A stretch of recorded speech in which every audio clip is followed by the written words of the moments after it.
Hello viewers, today I am going to explain you about functions, different ways of calling a function, and then I will introduce you to ranges, worksheet and workbook objects. So as a standard practice I will put option explicit.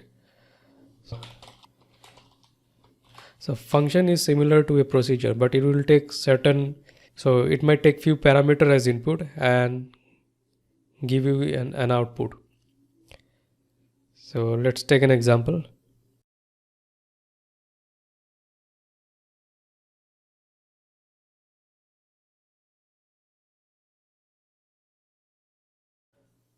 So this is a function. So it will take two parameters. So these are called parameters. It will take two parameters as input and return an output which will be an integer number. So I am doing this sum equals to num1 plus num2. And then how to return it? So what do you mean by return actually? So you can invoke this function. So like any other function in Excel, like a formula, so you can invoke this function. So you have to write the name of the function and then pass the parameters you want, and then you have to decide what you will do with the output. So you can hold the output in a variable if you want. So dim out as integer, so out equals to, then print out. So how will it run? Let me press F8 and execute it. So out equals to add 3 4. So this is the function I've written, add. So it will take two number as input. So 3 will go to num1 and 4 will go to num2. So see, 3 came to num1 equals to 3, num2 equals to 4. Then sum equals to 3 plus 4 7, add equals to sum. Then you have to assign the output to the name of the function. So this is the name of the function, add equals to sum. So you call this function add. So the output of add is 7 now. So debug.print 7. So instead of writing this, so you could have probably directly written this. This will also work.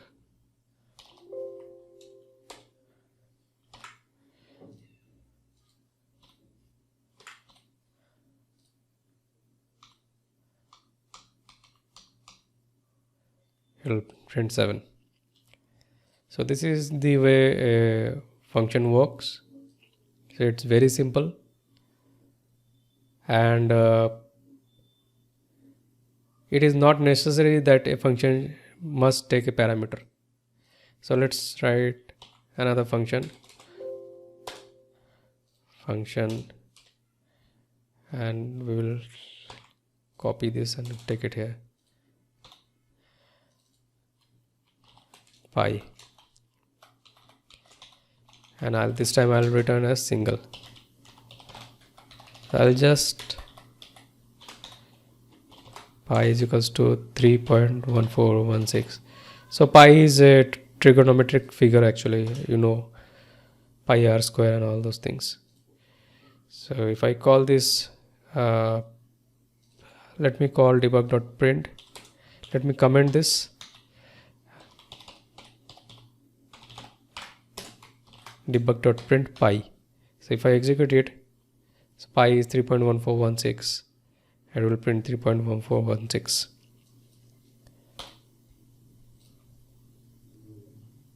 So it is not mandatory for a function to take any parameter, and also it is not mandatory for a function to display any output.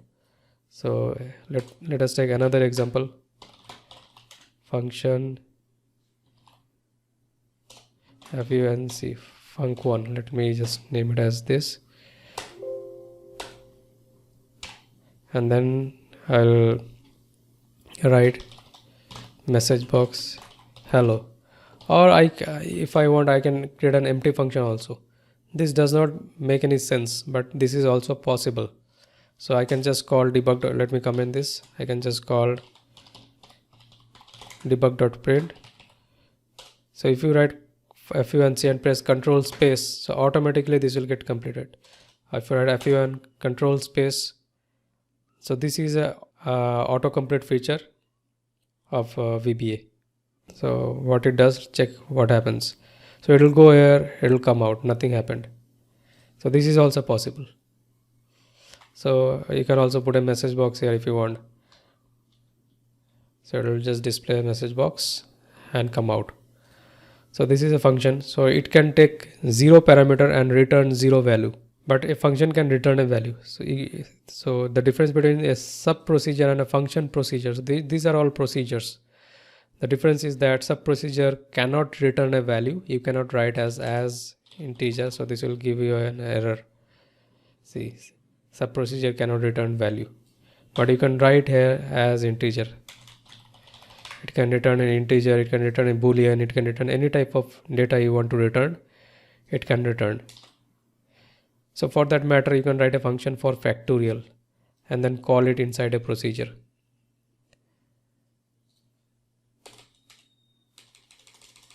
And there is something called optional parameters. Let's say add numbers, and it returns an integer, and it takes num1 as integer,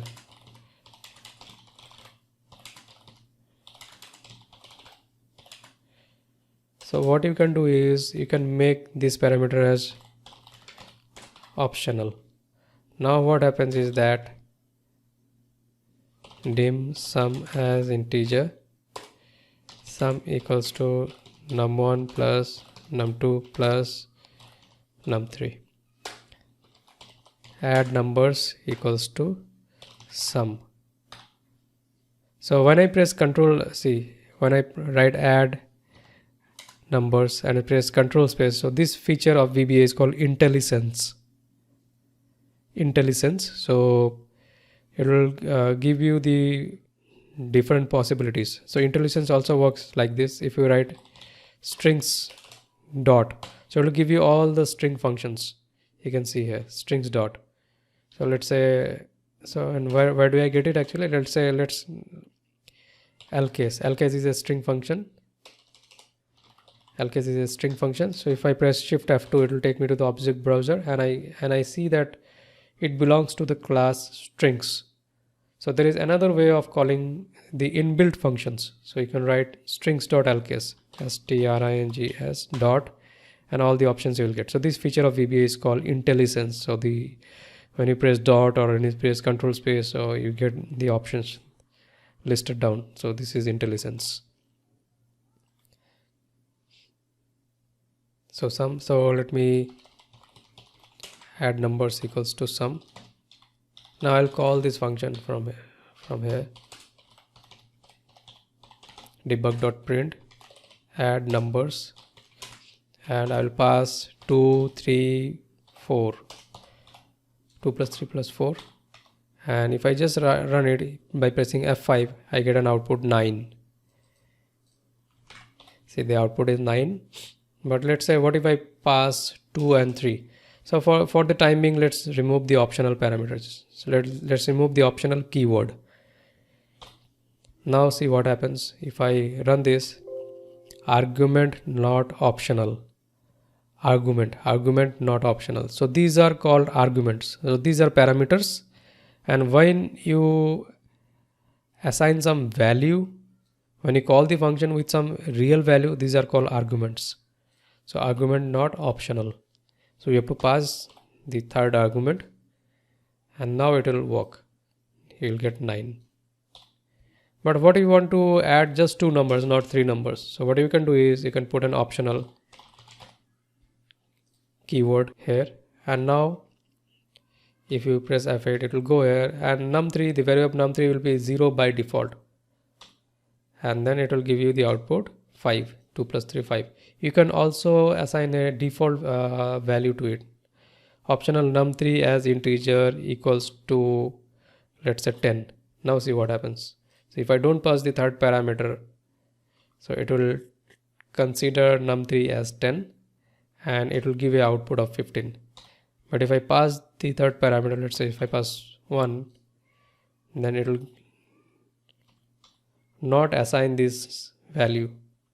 So num3 will be 1 now, and the output will be 6.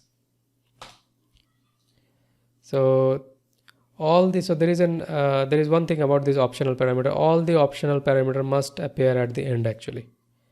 So there it is. It makes sense actually. So this is logical. So if the optional parameters appears in the middle, so you don't know like which parameter this maps to actually. There can be multiple optional parameters, OPTIONL optional, num4 as integer, and you can also assign a default value. If you want, you can assign or you can ignore. So this is also possible.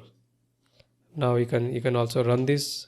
So this will be like 2 plus 3 plus 10 because there is an optional value here, 15. Or let me remove this for the time being. So I get 2 plus 3 equals to 5. I can add 4 numbers if I want. So if I run this, the output is 6, 2 plus 3 plus 1 plus 1. So if I take you to the Excel worksheet, and let's take any function as example. Let's take the example of Vlookup. So when I write Vlookup, can you see here this range lookup? So this is an optional parameter because why? This appears in square bracket. So you can see here there is a square bracket here. So this appears in the square bracket. So the optional parameters appears in square bracket. So if I go to this function add numbers and just, so the optional parameters are enclosed within square bracket.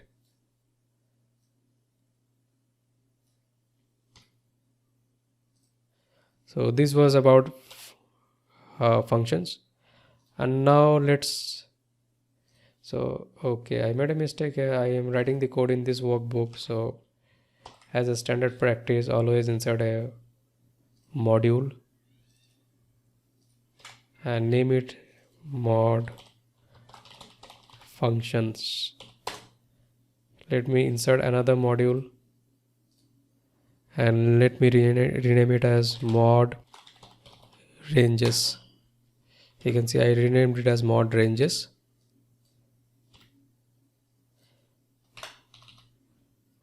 Let me write a sub procedure, range example, dim rng1 as range. So this is the way how you can declare a range variable, and you can also declare a w, you can name it anything you want, w as workbook, or dim wks as worksheet. So I can put a tab here to make it aligned.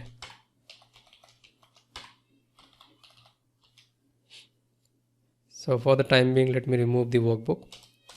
So how can you access a range? So if I go to the worksheet, so this is sheet 1, you can see. Let's say I want to put some value in range h2. How do I do it? I can simply write range h2 dot value equals to hello. I don't need to run this program. I can simply write it in immediate window. And if I press, let's say if I press enter, see what happens. Just one second. If I press enter here, h2 gets the value hello. But there is a problem. So what if I want to put it in sheet 2, and if sheet 1 is highlighted, so it will only work in sheet 1, the active sheet.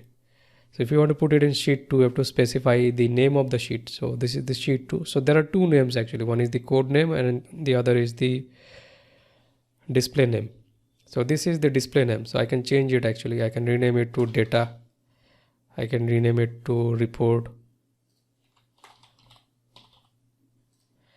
Now, what if I want the output in the report sheet in H2?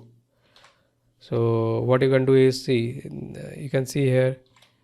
So this report is the display name and the sheet 2 is the code name. So you can use either the code name or the display name. So if you use the code name sheet 2, so you can write it sheet 2 dot range h2 dot value equals to hello. Now even if the data is selected, still the value will go to report actually, because sheet 2 pertains to report. If I press enter, you can see report has value in H2. So let me clear this. So basically there are two ways to access a range. So you can, if you specify range h2.value, so this will only work on the active sheet, the sheet which is active at that time. But if you want to specify the name of the sheet, you can do it. So for that, what you can do is you can use the code name of this. So sheet 2 is the code name. So as a standard practice, I would recommend you to rename this SHT report using the Hungarian notation. Rename it in a proper way actually. See, starting with the prefix SHT. SHT stands for sheet, SHT report. Now what you can do is, instead of this, what you can write is SHT report dot range a1 dot value. So this value is a property, is equals to something. Now, so let me remove this. So this is not the proper way of writing code. Range h2 dot values, you have to specify. So like you have to specify the name of the sheet you want, else you will get some unwanted output actually. So there is another way. So what you can do is set WKS. So WKS the worksheet equals to this workbook. So this workbook is the workbook where we are writing this code right now. This workbook dot worksheets bracket open and the name of the worksheets. Which worksheet you want? You want the name of the worksheet report. So let me copy this, and it can be report, and you can specify WKS dot range a2 dot value equals to new. Now if I run this, see what happens. F8 something and A2 new, something new.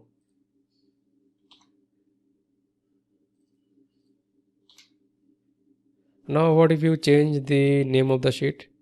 Let's say I change it to report 2. Now see what happens. Let me stop this. Let me also clear this. If I press F8, see subscript out of range because there is no worksheet called report. Let me end this. Let me comment this line and also this line. Now let me press F8. But this code is working because SHT report is the code name. So SHT report is the code name, and the code name is something which you can use in your VBA code, and the end user will not have any option to change it. So as a recommendation, try to always use the code name. So using the code name, you can do this actually. So this is the way to access a range. And also if you want to assign it to a range variable, so what you can do is there is an option. Instead of writing sht.a.value, all of these, then you can, there are a lot of other properties. The value is there, interior.color is there. Let's say, let me show you. Interior.color equals to VB red. So VB red is, again, you can give a RGB color also if you want. RGB is a function. You can give a RGB color, or you can give a standard color VB red. So VB red is a, again, inbuilt constant. So if I put VB red, so it has a value actually 255. So let's see what happens here. Let me clear this. Let me press F8 something, and then it became red actually. Let me remove this line. Now there is another way actually. What you can do is set RNG1 equals to, you can do something like this, and then you can use RNG1 dot, and then you can use RNG1 dot Let me take this here. Yeah, so you can use this way also. Now see what happens. So you have to use this set keyword here, because range is not any normal data type. It's an inbuilt object. So you have to use this set keyword here. For integer, boolean, single, double, long, currency. So for these standard data types, you don't have to use the set keyword.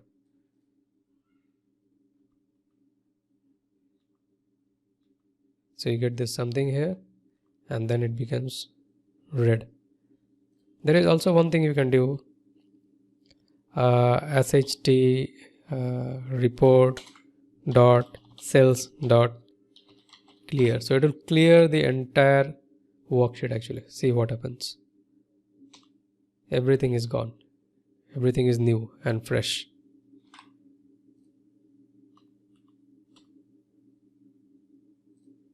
So this is like you can access a range. Range has a lot of properties. So rng1 dot, so a lot of properties are there, like address is there. So you can display the address in message box or immediate window, wherever you are, like column, the columns, the column number of this range. So all this time you have learned this for loop and everything. So let me give you an example. Dim loop with range. Sorry, sub loop with range. Dim I as integer for I equals to 1 to 10. Next I. So what I can do here is sht report dot range a ampersand and plus are same thing actually. This is for concatenation. So a plus I dot value equals to I. See if I run this. Okay, so concatenation will not work this way. So what you can do, you have to put an ampersand here actually. Ampersand is like string concatenation. You are adding this string actually. So if I just execute this, so before this let me do one thing. Sht report dot cells dot clear. Let me stop this. Yeah, now it is clear. Now see what happens.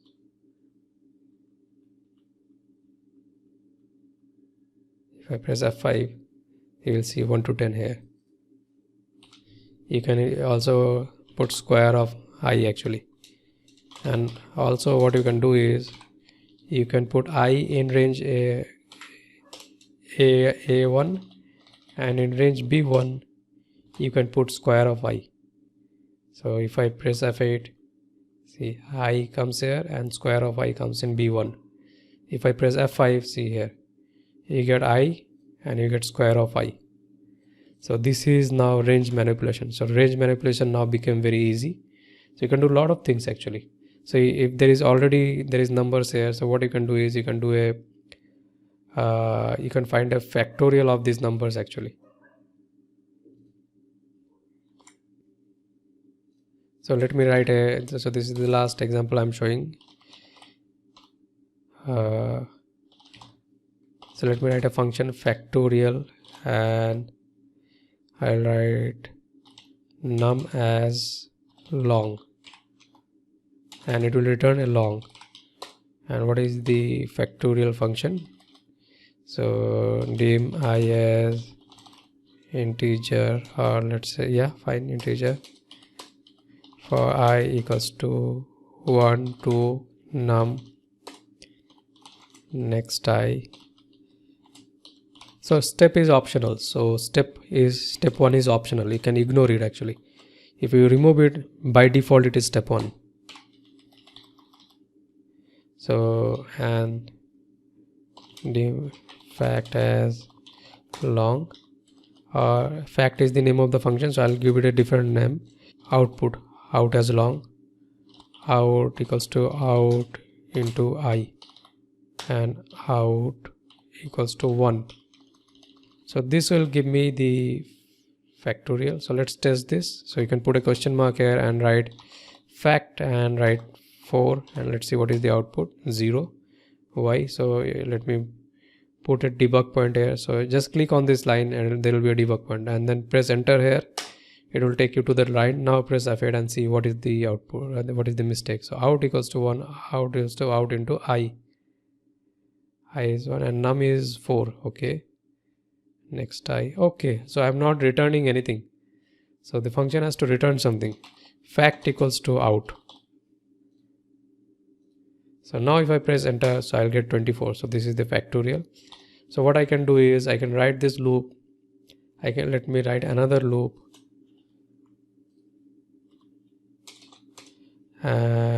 loop with range, and let me write 2. Let me rename it as 2, and it will run from 1 to 10, and in range B1 it will show the output of in terms of factorial.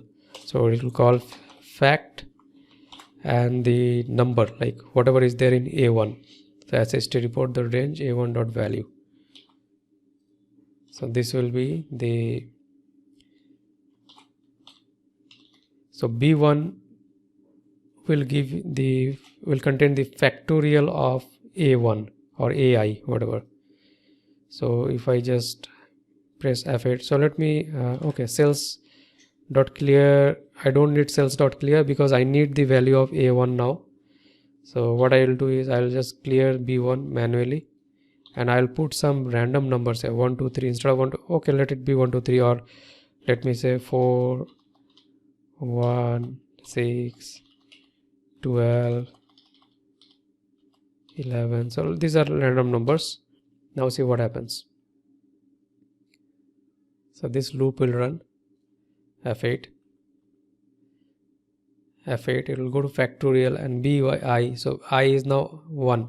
So B1 dot value is, if I so it came out of this function, so I think this might not work in the immediate window.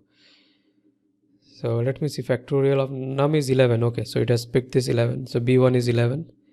So it will calculate the factorial of 11.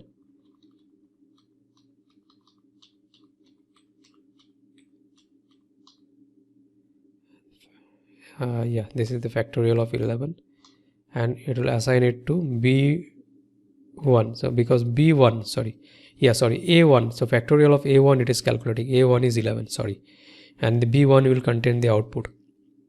So similarly, if I press F5, so it will give me the factorial of all these numbers actually.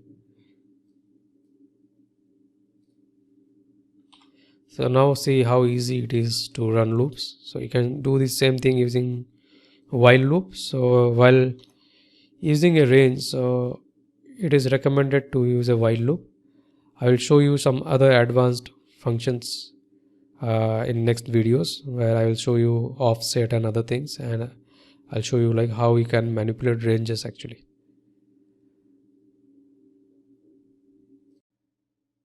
So there is one more thing I wanted to tell about functions.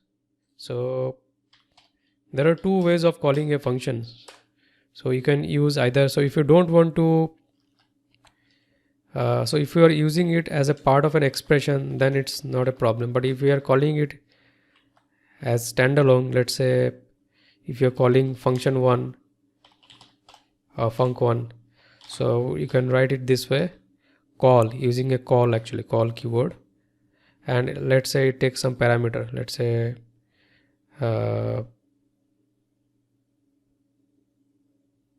let me create another function actually,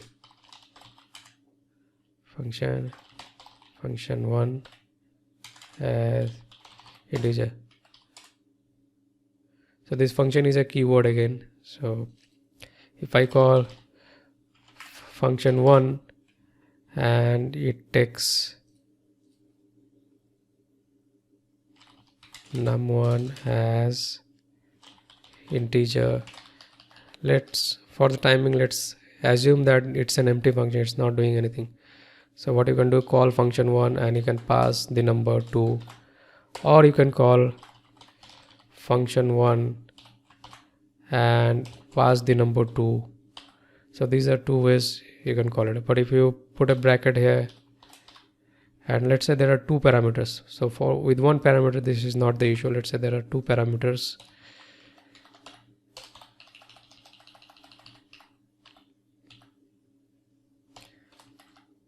Now see, you get a red indicator. So now actually you have to either ignore the bracket or call it in this way actually.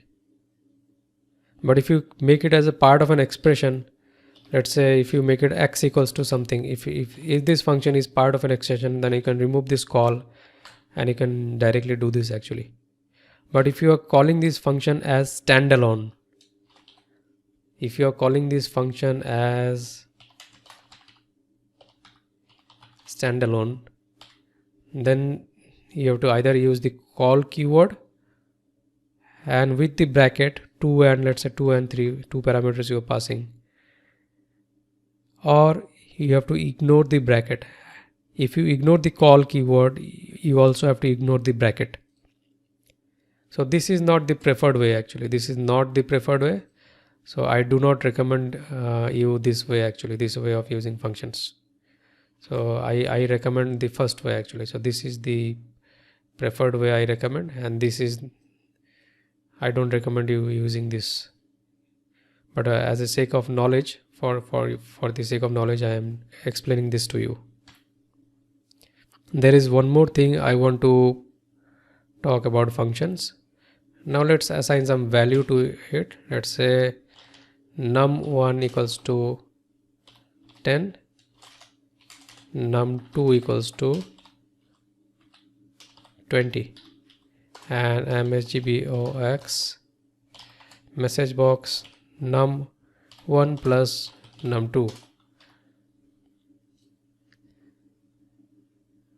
Now if I declare some variables here, dim I as integer, dim j as integer, I equals to 1, j equals to 2, or let's say num1 equals to, let me say num1 plus 10, num1 plus 10, num2 plus 20, and then num1 plus num2. Now if I call this, let's see what happens. So let me remove this for the time being. Let me pass it I and j, I and j.